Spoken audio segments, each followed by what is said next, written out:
Mia, saang eskwelahan naman nagtungo ngayon ang QCPD at ano ang nakapaloob sa isinasagawang anti-bullying campaign?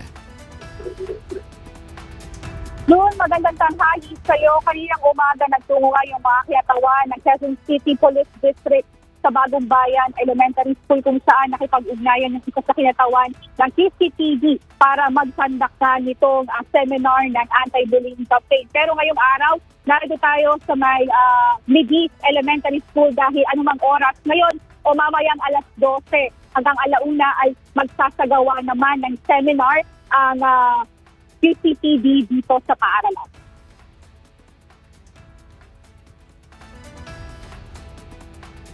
Bukod sa pagtitiyak ng mas mahigpit na kaayusan sa loob ng mga paaralan, tinututukan din ng mga otoridad ang pag-iwas sa bullying at iba pang suliraning maaaring makaapekto sa mga kabataan.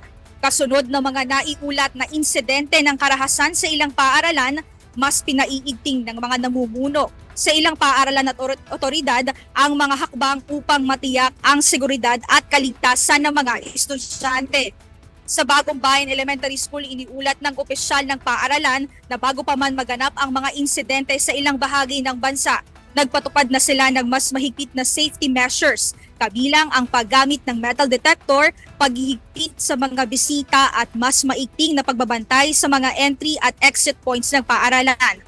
Nagsasagawa rin ng QCPD ng mga oryentasyon kontra bullying at responsableng paggamit ng social media.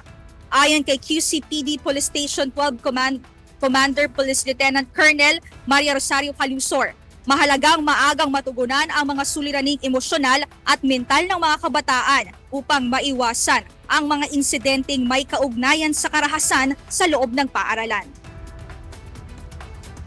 At the same time, we would like also to inform the community, the parents, the teachers in school, that yung learning ng bata is a shared responsibility.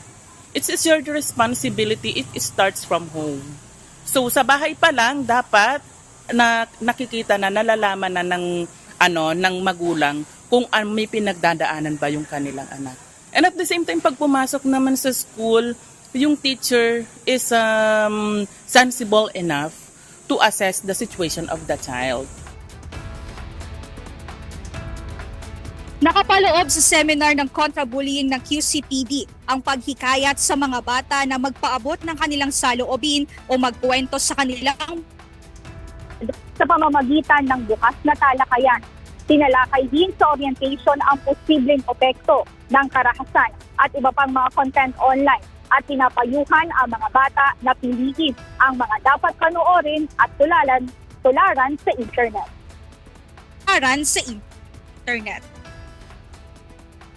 June, matapos nga itong inaasahan nating orientation dito sa dalawang paaralan sa Quezon City, tiniyak naman ng QCPD na hindi naman pa yung ilan pa o yung lahat pa ng mga paaralan na dito sa Quezon City.